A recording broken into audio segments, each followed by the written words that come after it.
Living life to the max, just like my podcast. I read Romeo and Juliet. It was terrible. I don't like Shakespeare. I do like Macbeth, but Never seen it. the movies are interesting too. There's just something about them. But Romeo and Juliet for me, I understand the tragedy and the beauty of the love story, but for me personally, that type of communication breakdown's laughable. Like you can't just laughable. It's laughable. Trash. And I haven't made anything as good as Shakespeare's ever made, but I can sit back and tell you how I feel about it. That's just fact. Listen, on Life to the Max, you could say how you feel about anything. Yes. And I appreciate that. We don't discriminate, we don't segregate, we don't pick sides. We just give people a platform to speak their minds. Freedom of Love speech. to hear it. Love to hear it. On Life to the Mac, it's all on Life to the Mac. Return of the Mac. Great song. Return of the Max. Whenever he comes back home from the hospital, it's Return of the Max. Everybody, welcome back to another episode of Life to the Max. Not too long ago, I released a video on YouTube. Me and Max released a video on YouTube, and we were basically calling out for help. We need help with the lighting. We need some professional opinions, right, Max? That's right. Right, Max? And I went to a wedding not too long ago. What's up, Lily? She has somewhere to go. And I went to a wedding not too long ago, and I met Nick.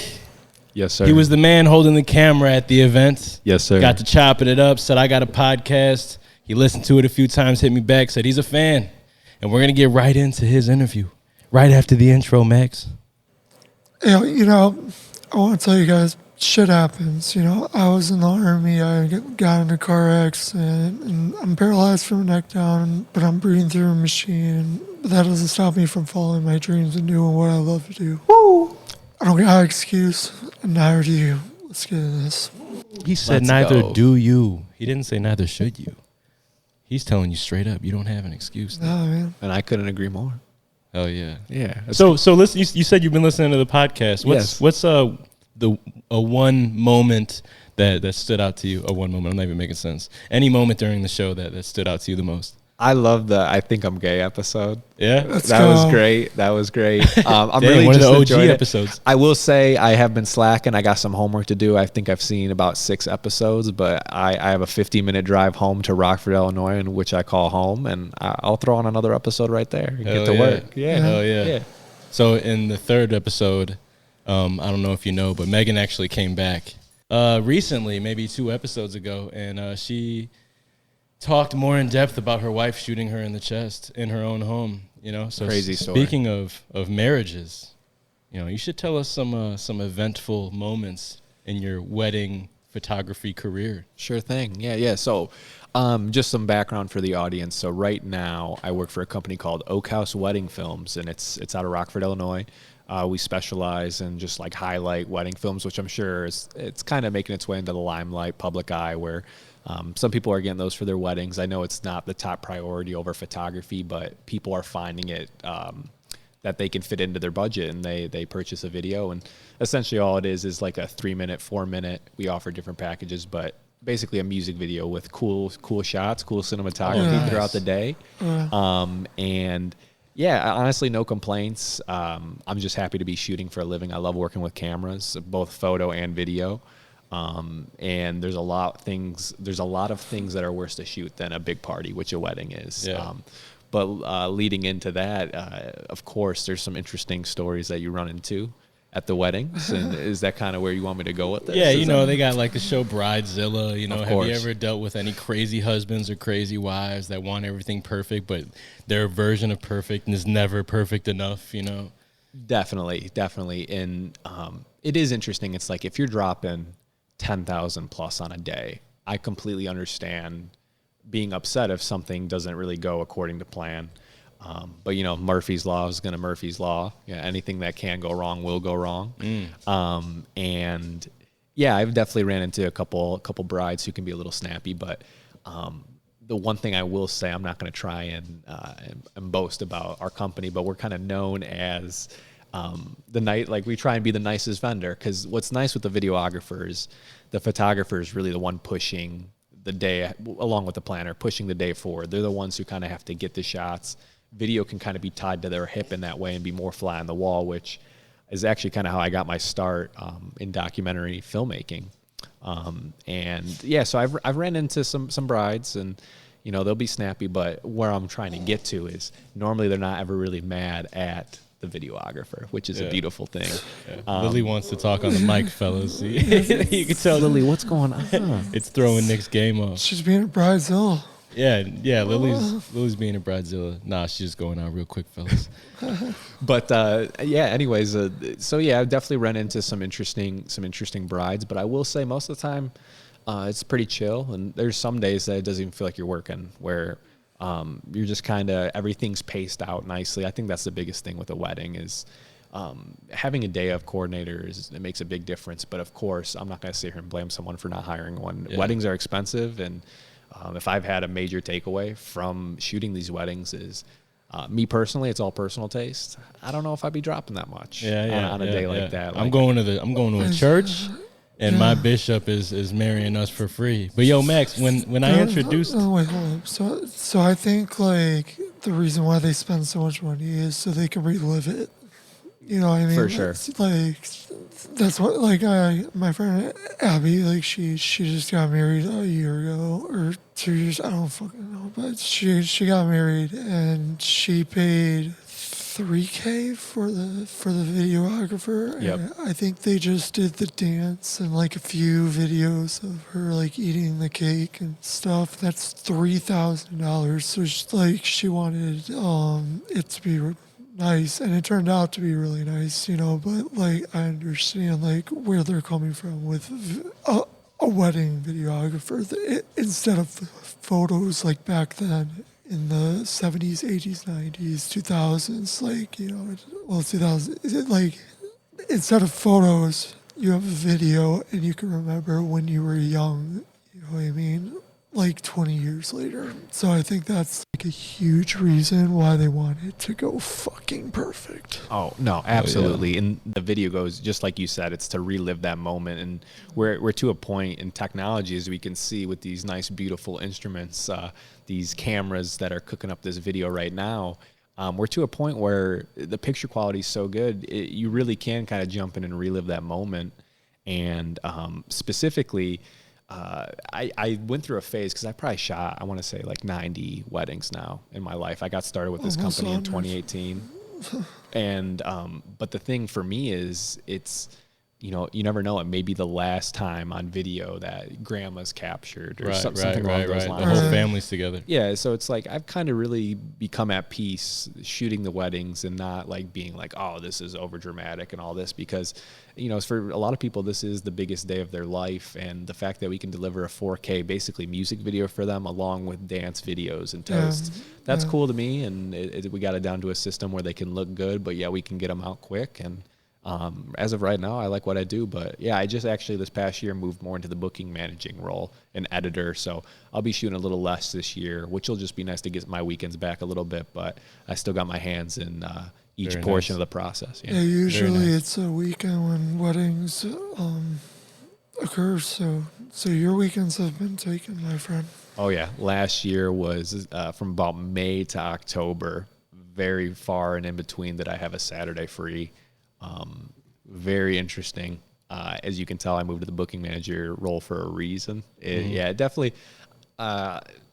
It's funny. I guess I didn't really know what to anticipate. I've kind of worked every shift in my life thus far. I've worked third shift. I've worked just weird freelance hours. I've worked weekends now. And the weekends were honestly one of the harder ones, just for the fact that that's when everyone else is out having fun. That's their time off. You gotta check on Snapchat and you see like all your friends having fun, the shots, you know, your little book club, they're all together, you know. And you're taking pictures of flowers being thrown in the air. Yeah. That's what I'm saying. So but like I said too, some weddings you can go to if you really just hit it off with the couple and you're spending all day with them, because that's what's kind of funny. I don't think people realize is, you know, as a photographer, as a videographer, you're with just a couple hanging out all day, even in the downtime. So if I've developed really good relationships with the few clients that I have photography, to the point where they just become my regulars. Yep. You know, and then I get a part of the family, and then next thing you know, the aunt of the family is asking me for a shoot, and then the uncle of the family is asking me for a shoot. Next thing you know, everyone's like, "Hey, I remember you. You know, you're part of the family now." You know. Yep. It's all that networking. It's all that networking. So when I told Max about you, he brought up a story about a wedding he was at when a fight broke out. Really? You want to tell the story, Max? Yeah, I love you, but I'm telling the story. Okay, so my cousin, Jeff, he was getting married, and this was during COVID, all right? So, like, he got married in Wisconsin because there was no mask, like, thing or whatever. Yeah. So he had this beautiful wedding. The chapel was amazing. Like, it was just, like, that's what I went to, you know, beautiful wedding. But I didn't go to the reception, but like I didn't plan to go to the reception, Gotcha. right? So I finally find a ride, someone to take me from Elgin to Wisconsin, right by the Dell, not the Dell's up, the Playboy Club, the Lake Geneva. Sorry, Oh, Lake okay. Geneva. Okay, so I get there at like around 10, and everyone's just plastered. Oh yeah, that's bro. pretty deep into the night for Yeah, sure. no, everyone's plastered. I missed the dinner. I missed the cake. But my cousin, he was so happy to see me. You know, he was like, he almost cried. He couldn't believe that I was coming because I surprised him, right? And then my dad started like talking to his friend and saying like, I remember you, you little shit. You used to piss on my fence or something like to my Is that a true cousin, story? to my cousin's Oh, to best your friend. Like, It was probably true, but it was out of line Yeah. the way Yeah, he said it. You and know? he's like, you know, he was like, yeah, like, you know, I should have fucked you up for that, you know. And then like my cousin, like, comes in, and she's like, yo, you need to chill. And then my dad was like, you know, fuck you, dude. And he was like, dude, I'll knock you out right here. Like, I'll fuck you up. I don't care. And Something's like, brewing. You know, you know what's crazy too? The videographer is like, got it. I'm gonna get this shit. I was just about to say, if Nick was there, he's getting the uppercut, connecting into the chin. Slow mo, baby. No. But they ended up like breaking it up. My cousin went outside and he like, you know, just was chilling. But like, dude, my cousin would have knocked my dad out. Like, he would have knocked him out like straight on the fucking ground. That's crazy. Because he was so fucked up, my dad. My cousin wasn't as fucked up as my dad. So like, if he went one punch, I guarantee my dad would have been fucking knocked out. Like, Yeah. If you I had seen- been drinking, it wouldn't take much to knock me out. I could promise you that. Yeah, I feel like most people, when they get drunk, they're easy to knock out. Their body already wants to knock out. Exactly. Have you noticed any fights during a wedding? Surprisingly, it kind of got my brain going. I was like, have I seen like any sort of altercation? Not to that extent. I haven't. One wedding I was attending, just to keep it brief, one of the groomsmen got way too drunk before, I'm talking, the entrance for the reception. And I'm going to keep it real. If you're a groomsman, a bridesmaid, I mean, if you're the best man and maid of honor, things get a little different. But it's like, if you're just a groomsman, you really don't have that crazy of a job. You just kind of got to be there to support them and have a good posture. And yeah, just smile for the pictures. Good energy, listen to directions. Yeah. And one of these guys just got way too drunk, and he was trying to fight people, and he was just causing Max is like, it's what I like to see. he was causing issues, and the groom, my buddy, he kicked him out, and it's like, he's obviously pretty close with the guy. He was a groomsman, but here's the thing: he went and he started hiding people's keys, car keys, who was in the wedding party. He's drunk and he's hiding keys. Yeah, he was just being a menace to society. Oh my God. So they ended up calling the police on him. I don't remember what happened from there because I tried to enjoy my night, but that was kind of interesting. No fights like that. What? There's two stories that come to mind as far as crazy wedding stories, though. And I can kind of keep them short because there's not too much to them. Yeah. The first one was up in Rockton, Illinois. I was shooting at a beautiful venue called the Pavilion at Orchard Ridge Farms. Shouts out. And there was a couple, and this was probably one of the most lavish weddings I've been to. Just, you could tell. I was literally just about to ask that. What's the most expensive wedding you've been to? Hold on, finish, No, and finish then this let's- one. I got you. We'll cue that. I'll circle back. Yeah. But so yeah, it was just a really nice wedding. You could just tell. It's not like there's anything extraordinary, but you can just tell each component they spent a decent portion of money on. It's like when you go to a ton of weddings, you just kind of observe those things, and I'm not going to judge regardless of the situation. But the energy was just off all day. It's like they have this most beautiful wedding. They paid for everything, so it's all high quality. They're not cutting the corners anywhere. But no one was having a good time. It's like they flew in from Texas. What? Yeah, they flew in from Texas, and so it's like I wasn't even really familiar with the people, their lingo, like, you know what I mean? So hold on, paint the picture. Why are they not having a good time? They just got a smug look on their face. Nobody's dancing. Nobody's moving. So like this is even before the dancing. Like it's just like no one's really talking. You can tell specifically after the ceremony, like after the ceremony, the couple wasn't happy, but it kind of leads into the crazy portion that actually happened is the bride disappeared before the ceremony. She like was missing and they couldn't find her. So I'm assuming, I never got an answer on this, but I'm assuming it was like some sort of second guessing going on. Excuse me. That being said, not only that, so we're already like 30 minutes late. And here's the thing, when you're working a wedding, you're working. It's like, man, really, when something's not going to schedule, you're like, I just wanted to get this over with type of thing. So I mean, it's work. Yeah, exactly. So then we're running 30 minutes late, which that's just going to push your night a little deeper. Well, guess what? She shows up. She's going to do the thing. So they walk down the aisle. They go to get married. And then get this. The power goes out. The power goes out in the ceremony. Like the guy hiding the keys cut the line. What'd you say? It's no, God? That's the wrong one. No, that's just God, like, giving you a sign, like, yo, this isn't a good idea. Yeah, like something's not right here. Yeah. And luckily enough, this venue's pretty nice, and I'd hoped they'd have a backup generator, and they did. So it kicked on, and the rest of the night was kind of normal as far as on my end, but it just didn't seem like they were having a good time. It was not a lot of fun being had.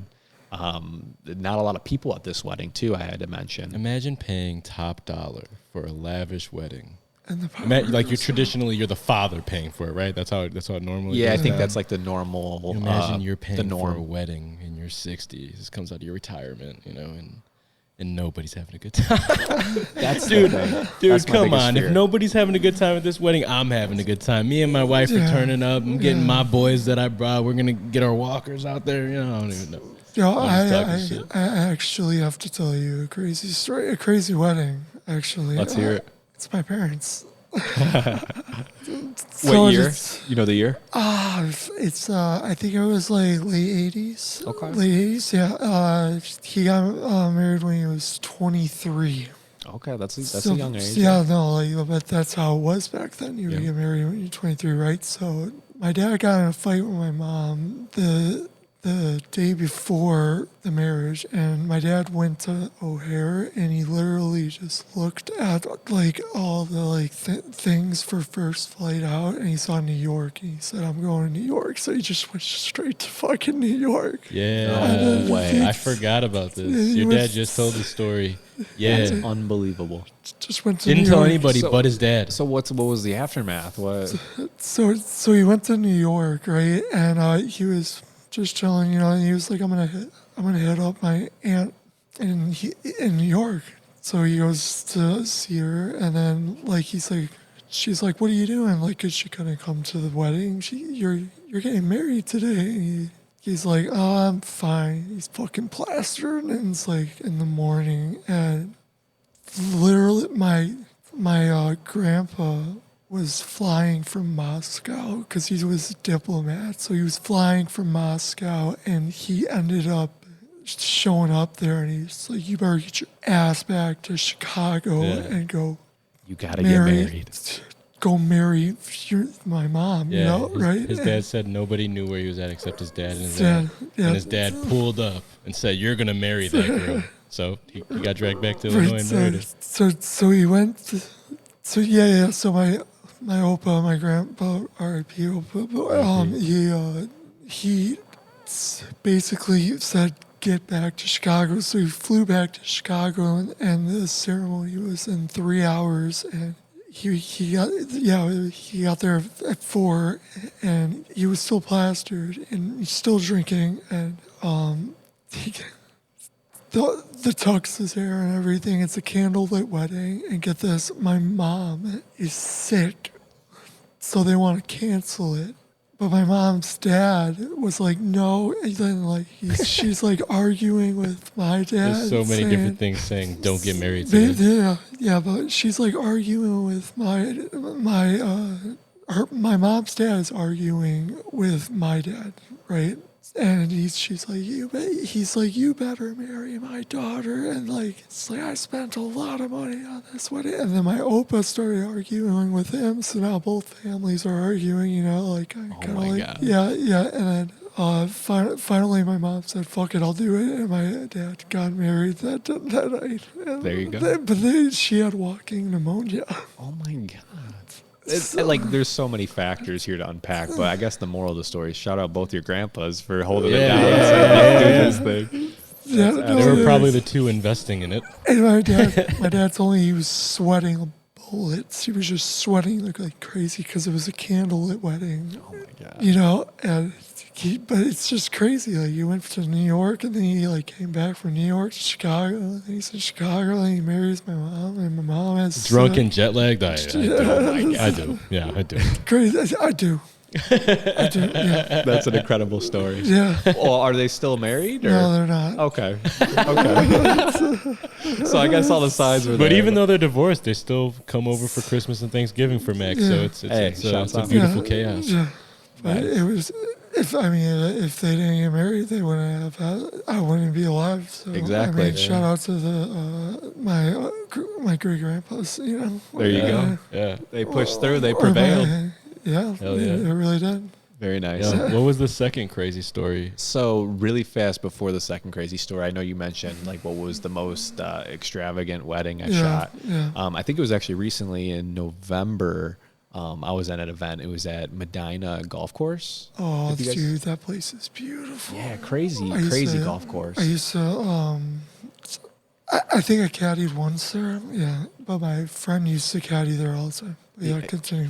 Yeah, and I'm a big sports fan, so of course I'm just like, oh, well, what's the big deal with Medina Golf Course? And you just do a couple Google searches, and you see my boy Tiger Woods has won a few majors there, and it is a PGA sanctioned golf course. So it's The super Ryder Cup extravagant. was there in 2013. I had to 2012. The Ryder Cup was there, and I had to help. I had to help Medina Country Club because I went to Lake Park High School, and they paid for a football field for us. That's insane. So yeah, like that one was pretty extravagant, and I don't really. It's kind of funny, like when you're shooting these weddings, you find out more and more information throughout the day about this couple in which you've never met before. Right. And to this day, I kind of don't know what at least the bride did, but I know that the groom was a pilot, but very extravagant. They had, top to bottom, some of the best vendors out there. And then I think that was just the most extravagant venue for a reception I've been to, I want to say. There's been a lot of nice ones, but that one sticks out just because that's like I don't even want to know how much it costs to be a member at that country club. So, Yep. And then just really fast, second crazy story. It is pretty short, but we do a 3-camera setup for the ceremony, just in case people get ceremony edits. So you can have 3 angles. So we do 4 audio sources. Then if you purchase an edit of that, you get it kind of all seamlessly put together, kind of like how you're seeing with this podcast, switching the different angles. Right. So regardless of what package they order, we shoot it the same way. So I'm setting up. It normally takes me about 20 minutes to set up the 3 cameras and get everything going. But we had a little extra time because this was kind of going into the winter where there's obviously less time to take photos outside because it gets dark at 4 p.m. So I had about 20 minutes to kill, and I'm just sitting there. And I just hear this crash, like this glass breaking. And I look up, and we're about 10 minutes out from the ceremony. And this whole flower arch has caught on fire. And What was the glass? What? the glass, and this is why the fire started. You guys are going to get a kick out of this. Son? There was hanging candles off the flower arch, which you just kind of think Why about the that. fuck? Wait, what? No, exactly. And if you saw, you'd be like, oh, that's kind of beautiful. But the issue was the type of flower they had. It was like, I'm not a botanist, but keep in mind, it's like I'm not a botanist. I'm not a botanist, but it's like the plant where it's just super dry, and it's kind of got like the feathery type look to it. Highly flammable, I guess. And next thing you know, it's all up in flames. A lot of smoke happening. This is an enclosed space. It's November, so we're entering the cold temperatures. Yeah. This is an indoor ceremony. Wow. And I look over, and the DJ's running, The DJ punches the fire extinguisher glass. He grabs that. He literally punched it? Yeah, he couldn't get it open, and it was like plexiglass, so he kind of got hurt. But he like punched it as hard as he could. He got the fire extinguisher. As this is happening in sync, the wedding planner, because she's freaking out, like, I mean, I can only imagine, like, probably having a panic attack that this is happening, like, tries to reach into the fire and, like, starts trying to put it out with her hands. I don't know what triggered that happening, but then the DJ comes over, he puts it out. Everybody acts different under pressure, I guess. No, definitely. And, like, I get it, like, you can, if you can do it quick enough, but Yeah. I was just looking at that, like, oh, my God. I start kind of moving towards it to see if I can do anything, but by the time I get there, he had put it out with the fire extinguisher. But where it gets interesting is everyone starts scrambling. They have this like garage door because in the summer you can kind of open up this space and have like a nice indoor outdoor type thing. So they open that bad boy. It's November, so I'm just freezing now because obviously they're trying to air this baby out. So what was everyone's faces like? Was everyone scared, worried, or was there people course. laughing? So- I feel like my family would be like, oh, you know, what else could happen to us? You know, like only our luck type shit. Definitely. And what's funny is they had the whole area closed off besides the vendors, like the planner, the DJ, me and my second shooter, and then the photographers were in there. So it was kind of a small group that we were witnessing this happen. But as you'd expect, word gets around quick. So they eventually found out, and they seemed upset. But what's funny is you could kind of tell it's like it was a talking point the rest of the night. And it's something that as long as nobody got hurt, you know what I'm saying? No, Then it's exactly. a joke. Then everyone's laughing about it, you know? Exactly. And they got the, believe it or not, we only started 5 minutes late. They got the flower arch. They pulled off the burnt parts and they moved the rest up. So that looked fine. They got the smoke out of there. So all is well. It ended well. They got married. They had the flower arch even. But that was a crazy thing to witness. And yeah, that's honestly not too much more than that. I've been pretty blessed with my wedding timelines. So. Oh, yeah. Do you have to wear a suit? No, so our dress code is just slacks. It can be any kind of color, no jeans, no shorts, and then we wear black. It can be polo. We have some crew necks and stuff like that. But I will say directly that there are weddings I've gone to where I do feel a little underdressed, which that's on me. But in reality, the way I look at it is, you know, we're moving and shaking all day. So I like to be comfortable. I wear my Addy Boosts while I'm out there. And I just pray that the last thing grandma or the bride remembers is what the videographer looked like. Oh, yeah. So that's my thought process. No, that's good. So speaking of weddings, how would you want your wedding to be? Nice. When you say how would I want it to be, in which way? Are we talking vendors or are we talking? Vendors, the ceremony.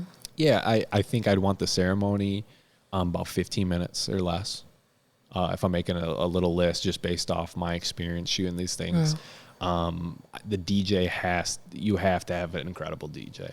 Yeah, That's the of person course. facilitating the whole party. I remember my mom's DJ just literally pressed play and sat there. And Yeah, it was a playlist going on to the next song. He didn't do shit. He didn't say there's anything. no fades. There's Yeah, nothing. yeah. And you know, guess what? If you got to save some money, as long as there's music, I'm sure some people can get the most out of it. But if you really want someone steering your night and kind of keeping that energy, I love music, and I understand that you got to have someone that's a professional on how to get that going. Yeah. Nothing but cakes. Those are definitely the dessert. Hey. Those changed my life, and Yeah. I'm sure it's changed many in America. Oh, yeah. Wait, what is? Nothing but cakes. Have you had those like Picture little like buntinis? gourmet designer tiny bunt cakes. I've never. They're like, you know what a bunt cake is? No, it's like a cake that looks like maybe a volcano, right? How would it look like? I don't even like a dome type, I don't know. It looks like a donut cake. Okay. You know what I'm talking about? Yeah. Okay, but picture those Yeah. the size of a cupcake. Nothing But Cakes makes a bunch of designs of tiny bunt cakes. Oh, shit. Different types They're of super flavors. soft. Cream cheese frosting in some cases. Would highly recommend. But yeah, so 15-minute ceremony. I was gonna say, if we talk any more about them, we got to get them to sponsor us. That's what. If you're Yeah, watching Life to Nothing the But Max. Cakes, that's Yeah. out. Life to the Max podcast. Yeah. I think Bun it's cake tough. to the It's max. expensive, but I do think open bar just guarantees more people coming, but let alone then it's like Open bar is a crucial component. It really is. Yeah. you know, and I don't want to like, you know, drop people down to saying, oh, they wouldn't come if they can't drink, but it's just a nice little added incentive, and it just, you know, adds a little bit more to the party, or it could add more chaos depending on your crew you have coming in. Let's see. I would want it to be kind of smaller, but I think that'd be kind of out of my control. Like, I guess you just kind of start adding up the people on a list and see what number you fall on.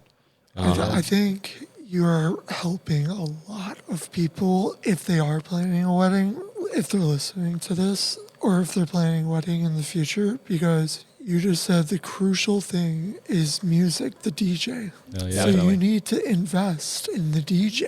I would, and that's the big thing. Yeah, that's just personal preference. But like, I want to say, like, every wedding I go to, if you have a decent DJ, like, it's gonna be a good night, because the DJ can also act as the master of ceremony. Sometimes they're like a duo. You'll have some guy who's on the mic and some guy controlling just the music itself. Right. No matter what you get, as long as you have someone who can kind of steer the day. I think two other things is I probably would have a day of planner. It can change your life, how much of a difference it can make if you have someone that's just kind of like, you know, answering all the questions and dealing with all the bullshit that doesn't even get back to you. Yeah. And so that's kind of crucial.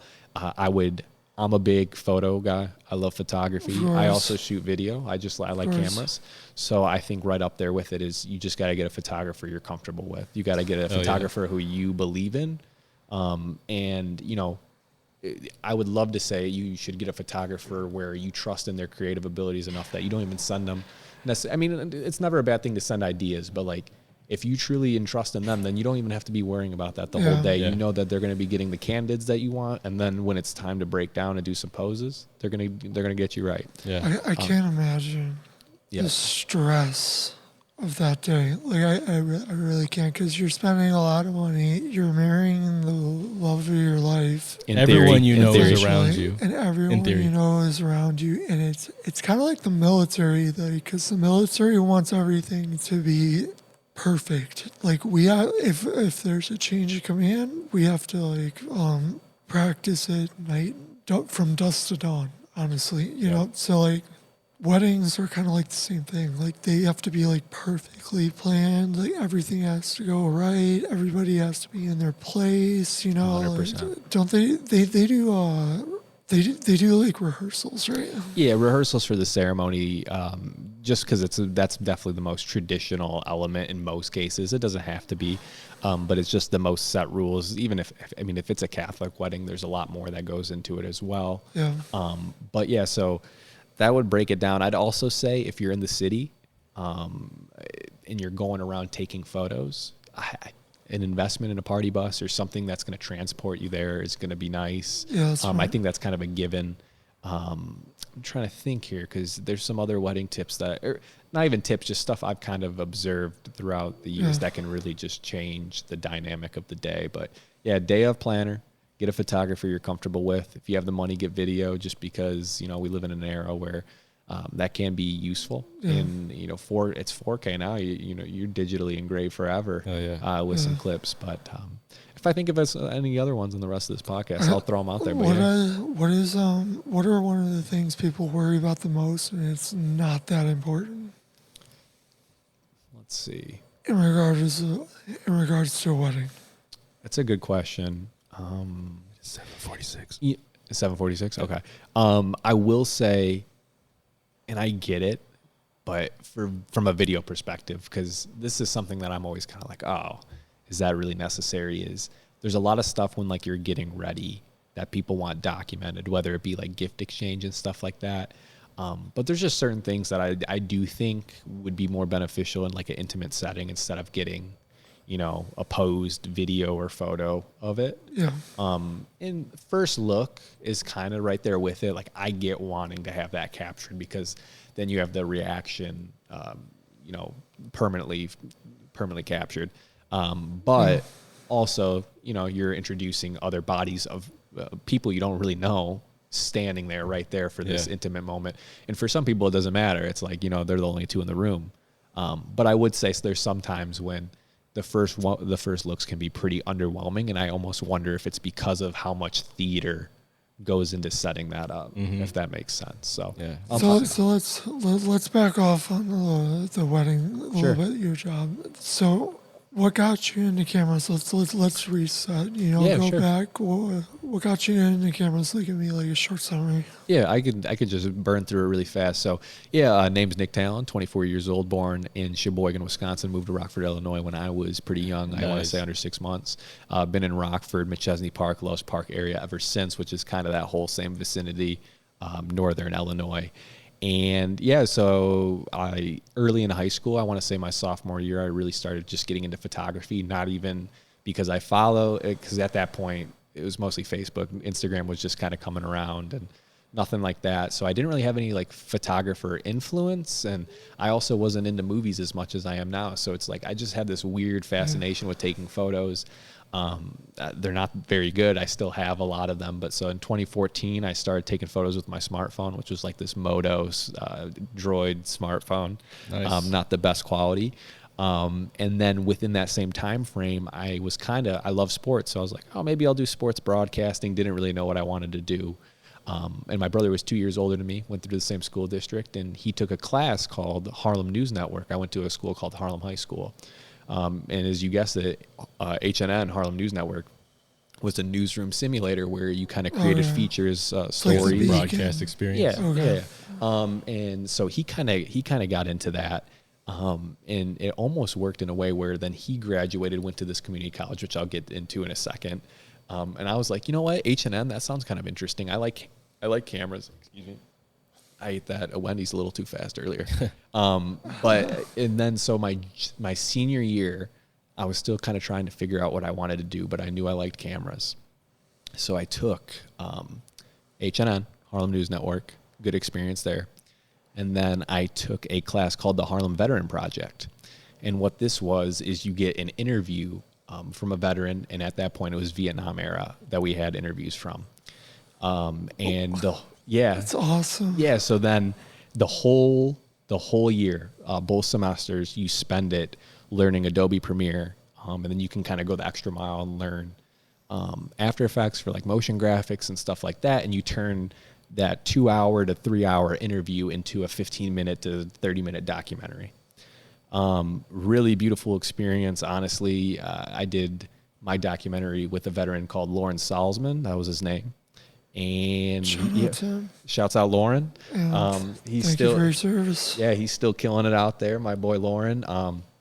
Learned a lot from him, and you just learn a lot more when it's outside of the textbook. Like just learning from personal experience and sitting down every day and watching that same 2 hour interview of him explaining his life story was pretty humbling, and also just kind of opened my eyes to the different perspectives that are out there and that have lived through these historic events that you're so used to reading on a page. But learned a lot there. Got to take that class with my girlfriend, who I've been dating since high school. Shouts out Emily. And yep, and also really close with the teacher still to this day. Wow. Yeah, and his name's Nick Stange. Actually been working on some feature documentaries with him, and one's premiering next weekend in Beloit, Wisconsin, called Take Your Own Notes. So shouts out Take Your Own Notes. Yeah, so that was the high school experience. So I got a little bit of head start just as far as video and all that good stuff. And then, like I mentioned prior, my brother, he went to a community college called Rock Valley College in Rockford, Illinois. And he went through the Mass Comm program, where there's been some good success, and it's obviously a community college, so the cost is pretty affordable. Yeah. So I just followed in those footsteps, went through there, learned a lot, was a student worker down there, so I got pretty good access to gear. Does your brother also do media work? Yes, he does. So he's actually the media lab technician at Rock Valley College, so he helps teachers turn their curriculum into videos for online learning. What's the age gap in between you and your brother? Just 2 years. I'm surprised you guys don't work together. So we did actually for a while, where he was actually my boss down in the Mass Comm department. He was the media manager, and then I was a student I see worker. what happened, and the little brother said, "Fuck you" to my boss, big brother. No, I'm doing my own thing. Then you set a wedding on fire. That was me. No, I'm kidding. No, but in reality, my brother love them to death. We had a pretty interesting relationship when we were younger. I think a lot of siblings do, where it was a lot of fighting and a lot of disdain. But in reality now, I'd consider him a best friend, and we have so many shared interests that I could see our relationship remaining strong the rest of our lives. But that kind of leads into it. Yeah, we don't work together, but we do a lot of, extra projects together. Like, it's not all paid work, but we've worked on some short films together, and we used to have a podcast together, which is now kind of in a hibernation period, which we talked about movies called the Talan Brother Podcast. A lot of fun there. But yeah. So I went through the same college, and then kind of, just build up the network, as I'm sure you guys know as well, and get some freelance work doing photo, doing video. I had a little gap where I did IT for the old school district I went to. That was a nightmare. It was during COVID. So imagine remote learning with all the kids breaking their computers at home. Not ideal. But I'm happy to be back shooting now and making a living off it. And I just hope to continue to stay in this field and not really have to divert off this path. I mean, I never knew how much. I never knew how much like is in a camera. It's like, unbelievable. I've never known it. Like I thought, okay, we got cameras. Like so I was like, Eric, we need to get cameras. So fucking we got cameras, and and I was like, okay, cool, let's start shooting. And we started shooting, and like it looks like shit. So then we had Max was like, dude, I just invested X amount of dollars. Why doesn't it look amazing? I was like, why doesn't it look like Joe Rogan's podcast? Yeah, I was like, this is fucking $8,000. I was like, what the fuck happened? And he was like, we need lighting, so we get lights, and now it's starting to like come together a little. Yeah, I never realized it. Like when you were explaining to Eric all those numbers and shit, I was like, "What the fuck? Like, you sound like you're speaking Japanese or some shit." Yeah, there's a lot that goes into it, and like I really love that. I love kind of it's not like a math element. There is calculations that you can follow. I'm a very visual learner, so it just makes sense that I work in this visual medium. But there are numbers assigned to certain values that break it down, like aperture, shutter speed. And you got to be passionate when it comes with all these things. You got to be really super interested, and I could tell that you are very dedicated to your craft. And I appreciate you coming on the show. Of course. Especially right after me, reaching out to everyone, to the audience, saying like, yo, we need some volunteers, we need some insight, we need some knowledge. And Absolutely. You came and you dropped the book on us. So we really appreciate you, and I'm glad we knocked out a quick episode. We're looking forward to you coming back in the near future for a full episode of Life to the Max. But deliver your message to your camera. I would love to, and also I'd love to come back if you guys would have me. But my name's Nick Talan, and I live life to the max. Hold on. Eye contact with your camera. I forget, is it this photo? With the red light. Right there. What am I talking about? I'm the camera guy. I'm Nick Talan, and I live my life to the max.